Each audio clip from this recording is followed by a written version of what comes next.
কর্তৃক আয়োজিত আজকের এই উঠান বৈঠকে মুক্তারপুর সমাজের যারা উপস্থিত রয়েছেন সবাইকে আমার পক্ষ থেকে সালাম জানাচ্ছি।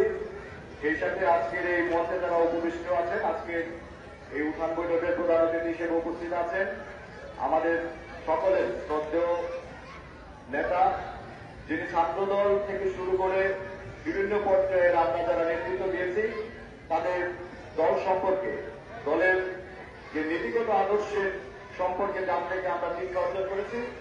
তিনি মুন্সিগঞ্জ জেলা বিএনপির সম্মানিত সদস্য জনাব আতর হোসেন বাবু। বিশেষ অতিথি হিসেবে উপস্থিত আছেন মুন্সিগঞ্জের আরেকজন, যাকে আপনারা সবাই চিনেন, তিনি মুন্সিগঞ্জ পৌরসভার বারবার নির্বাচিত সফল কাউন্সিলর ছিলেন। মুন্সিগঞ্জ শহর বিএনপিকে যিনি সফলভাবে সাধারণ সম্পাদক হিসেবে নেতৃত্ব দিয়েছেন মুন্সিগঞ্জ জেলা বিএনপির সম্মানিত সদস্য শহীদুল ইসলাম কমিশনার। বিশেষ অতিথি হিসেবে উপস্থিত আছেন মুন্সিগঞ্জ সদর উপজেলা বিএনপির বিপ্লবী সাধারণ সম্পাদক সাইদুল ইসলাম ফকির সহ উপস্থিত অন্যান্য যারা মুরব্বী রয়েছেন সবাইকে আমার পক্ষ থেকে জানাচ্ছি সংগ্রামী সালাম। আসলে 31 দফা সম্পর্কে আমরা ইতিমধ্যে আমাদের দলের পক্ষ থেকে নানাভাবে প্রচারপত্র বিলি করেছি, আপনারা সেটি হয়তো পেয়ে থাকবেন। সেই সম্পর্কে বলার আগে যে বিষয়টি আমি বলতে চাই সেটি হল, আপনারা বা আপনাদের গ্রামের একজন সন্তান যিনি আপনাদের এই পঞ্চসারের নামকে উজ্জ্বল করেছেন, যিনি এই পঞ্চসারের একজন সন্তান হিসেবে মুন্সিগঞ্জের যে আমূল পরিবর্তন এনেছেন, আজকে আমরা মুন্সিগঞ্জের যে উন্নয়নের ছোঁয়া দেখি, আমরা যে জায়গায় আজকে এই মঞ্চটি করেছে তার উপরে যে আমরা দৃষ্টি দেখতে পাচ্ছি দলেশ্বরী উপর দিয়ে, এমনকি মুন্সিগঞ্জ শহরের মধ্যে দিয়ে যে একটি খালের মাধ্যমে বিভাজন ছিল, অনুন্নত রাস্তাঘাট ছিল, অবকাঠামোগত যে অনুন্নত ব্যবস্থা ছিল, এই সকল ব্যবস্থা কিন্তু একজন নেতার হাত ধরেই সৃষ্টি হয়েছিল। তিনি এই মুন্সিগঞ্জের উন্নয়নের রূপকার হিসেবে এই অঞ্চলের মানুষের অবকাঠামোগত সকল উন্নয়ন করেছেন। আজকের এই মঞ্চ থেকে সেই নেতার প্রতি সম্মান জানাচ্ছি, শ্রদ্ধা জানাচ্ছি এবং আশা করছি তিনি আবার সুস্থ হবেন, আমাদের মাঝে ফিরে আসবে। তার প্রতি সবাই দোয়া রাখবে। তার অবর্তমানে যখন দীর্ঘদিন একটি দুঃসময় অতিবাহিত হচ্ছিল, এই সময়টি এতটাই কঠিন ছিল, আমরা যারা সেই সময় কাজ করেছি, ফ্যাসিস্ট হাসিনার বিরুদ্ধে আন্দোলন সংগ্রাম করেছি, আমরা যেভাবে এই কঠিন সময়টিকে মোকাবেলা করেছি, আপনারা অনেকে হয়তো বা সেটি উপলব্ধি করলেও আমাদের মতো করে সেভাবে বোঝার সুযোগ হয়নি।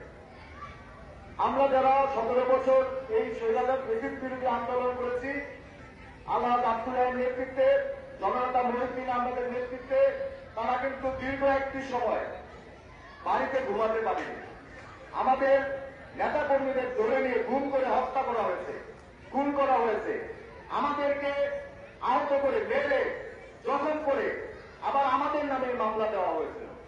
এরকম অত্যাচার নির্যাতনের দীর্ঘ একটি সময়ে, যে কঠিনতম সময়ে হাইওয়ে অসুস্থ হবার পর যিনি মুন্সিগঞ্জ জেলা বিএনপিকে নেতৃত্ব দিয়েছেন, মুন্সিগঞ্জ জেলা বিএনপির বর্তমান সদস্য সচিব জননেতা মহিউদ্দিন আহমেদ। মহিউদ্দিন আহমেদ সত্যিকার অর্থে যদি বলতে হয় তাহলে বলতে হয় এই কথাটিও, একজন মহিউদ্দিন আহমেদ আব্দুল হাই ভাইয়ের পেছনে ছিল বলে আব্দুল হাই এতটা শক্তিশালী ছিলেন, তিনি জনগণের জন্য কাজ করতে পেরেছিলেন। কারণ মহিউদ্দিন ভাই কখনো ব্যক্তিগতভাবে নেতা হতে চাননি, যিনি নেতৃত্ব দিয়েছেন আলহাজ আব্দুল হাই, তার জন্য তার পিছনে থেকে তিনি কাজ করেছেন। কিন্তু সমস্ত নেতাকর্মীদের ভালো মন্দ সমস্ত খোঁজখবর কিন্তু তিনি একমাত্র রাখতেন, আমাদের অভিভাবকের মতো আমাদের পাশে থেকে কাজ করতেন। আমরা যে দীর্ঘ 17 বছর আন্দোলন সংগ্রাম করেছি, হামলা মামলার শিকার হয়েছি, বাড়ি ছেড়ে ভ্যালি থেকেছিলাম, আমাদের সমস্ত বিষয়ের দায় দায়িত্ব তিনি পালন করতে পেরেছিলেন। আর তিনি ছিলেন বলেই আমরা কিন্তু দীর্ঘ একটি সময় ফ্যাসিস্ট বিরোধী আন্দোলন সংগ্রাম চালিয়ে যেতে পেরেছি। তাই আমি মনে করি আমাদের চাইতে আপনারা বেশি সৌভাগ্যবান, কারণ আপনাদের এই অঞ্চলের একটি সন্তান যিনি শুধু এই অঞ্চলেই নয় ওটা মুন্সিগঞ্জ জেলা বিএনপির নেতৃত্ব দিচ্ছেন। এবং আশা করব আপনাদের এই গ্রামের প্রতিটি মানুষ অতিথি যেমন যেভাবে মহিউদ্দিন ভাই হাইওয়ের পাশে থেকে কাজ করেছেন, তাদেরকে শক্তি জুগিয়েছেন, আগামী দিনেও আপনারা তার পাশে থাকবেন। মহিউদ্দিন আহমেদ মুন্সিগঞ্জ জেলা হাইওয়ে যখন অসুস্থ হয়, তখন মুন্সিগঞ্জ জেলা বিএনপি বলতে গেলে ছিল একেবারে নেতৃত্ব শূন্য। সেই নেতৃত্ব শূন্য বিএনপিকে মহিউদ্দিন ভাই কিন্তু দক্ষ হাতে শক্তভাবে নেতৃত্ব দিয়েছেন, যার ফলশ্রুতিতে আমরা সকল আন্দোলন সংগ্রামে কিন্তু এই সরকারকে মোকাবেলা করতে পেরেছি। আপনারা জানেন 21শে সেপ্টেম্বর এই মুক্তারপুরে পুলিশের গুলিতে আমাদের যুবনেতা শাহ নিহত হয়, জাহাঙ্গীর সহ অসংখ্য নেতাকর্মী সেদিন গুলিবিদ্ধ হয়েছিল। সারা বাংলাদেশে সেই সময় আমরা যখন মামলার আসামি হয়ে বিভিন্ন জেলাতে থেকেছি, আমরা সেই বিষয়গুলো উপলব্ধি করতে পেরেছি যে 21শে সেপ্টেম্বরের সেই ঘটনাটি যখন নেতাকর্মীরা পুলিশকে প্রতিরোধ করে পুলিশকে ধাওয়া দিয়ে পানিতে ফেলে দেয়, সেই পুলিশের এই ধাওয়া খাওয়ার ঘটনাটি কিন্তু সারা বাংলাদেশের বিএনপির নেতাকর্মীকে উজ্জীবিত করেছিল। যে বিএনপি তখন ভাবতেও পারত না যে কোন রকম সমাবেশ বা সভা করা যায় কিনা, সেই সময় এই মুন্সিগঞ্জ মুক্তারপুরের সেই ঘটনাটি কিন্তু সারা বাংলাদেশের বিএনপির নেতাকর্মীদের উজ্জীবিত করেছিল মোকাবেলা করার জন্য, প্রতিরোধ করে তোলার জন্য। তাই এই মুক্তারপুরের মানুষ যারা রয়েছে, পঞ্চসালের মানুষ যারা রয়েছেন, তাদের কাছে আমরা যারা বিএনপির সাথে যুক্ত আছি, তারা অতীতেও আপনাদের প্রতি কৃতজ্ঞ ছিলাম, ইনশাআল্লাহ আগামীতেও থাকবো। আমাদের বাংলাদেশ জাতীয়তাবাদী দলের ভারপ্রাপ্ত চেয়ারম্যান দেশটার তারেক রহমান, যিনি বিএনপির কঠিন একটি দুঃসময়ে দেশের বাইরে থেকে যেভাবে নেতৃত্ব দিয়েছেন, দেশকে নিয়ে যেভাবে ভেবেছেন, তার প্রতিচ্ছবি আপনারা খুঁজে পাবেন বিএনপির 31 দফার মধ্যে। বিএনপির যে 31 দফা দিয়েছে, এই 31 দফা যদি আপনারা ভালোভাবে পড়ে থাকেন, তাহলে বুঝতে পারবেন যে আগামী দিনে বিএনপি কোন ধরনের রাষ্ট্র বিনির্মাণ করতে চাচ্ছে। বিএনপি এমন একটি রাষ্ট্র প্রতিষ্ঠা করতে চাচ্ছে যে রাষ্ট্রের মধ্যে সকল নাগরিকের সমান অধিকার থাকবে, যে রাষ্ট্রের মধ্যে অতীতে ফ্যাসিস্ট যে দানবীয় রূপ দেখিয়েছে, যে অত্যাচার নির্যাতন নিপীড়ন চালিয়েছে, সেই ধরনের অত্যাচার নির্যাতন নিপীড়ন এদেশে আর কখনো চলবে না। দলের নামে মানুষের উপর জুলুম নির্যাতন নিপীড়ন বিএনপি আর করতে দেবে না। তাই আগামী দিনে আমরা প্রতিটি মানুষ যেভাবে নিজের মধ্যে আকাঙ্ক্ষা রাখি, আমরা একটি দেশকে নিয়ে যেভাবে ভাবি, আমরা একটি দেশকে যেভাবে দেখতে চাই, তার সমস্ত প্রতিচ্ছবি আপনি 31 দফা বাস্তবায়নের মধ্যে দেখতে পাবেন। তাই আশা রাখবো আগামী দিনে বিএনপির পাশে থাকবেন, বিএনপির পাশে থেকে বিএনপিকে আগামী দিনে নির্বাচনে ভোট দিয়ে রাষ্ট্র ক্ষমতায় যদি আমরা আনতে পারি, তাহলে অবশ্যই আমরা একটি মানবিক বাংলাদেশ প্রতিষ্ঠা করতে পারব। যে মানবিক বাংলাদেশে শুধু আমরাই ভালো থাকবো না, এদেশের প্রতিটি মানুষকে আমরা ভালো রাখবো। তাই আমার বক্তব্য দীর্ঘায়িত করব না, আমি বক্তব্যের পরিশেষে শুধু এইটুকু বলব, জননেতা মহিউদ্দিন আহমেদ বর্তমান তিনি বিএনপির নেতৃত্ব দিচ্ছেন এবং আগামী দিনে যিনি মুন্সিগঞ্জ 3 আসন থেকে বিএনপির মনোনয়ন প্রত্যাশা করছেন, আমরা দৃঢ়ভাবে বিশ্বাস করি জননেতা মহিউদ্দিন ভাইয়ের প্রতি দেশটার তারেক রহমান কখনো অবিচার করবেন না।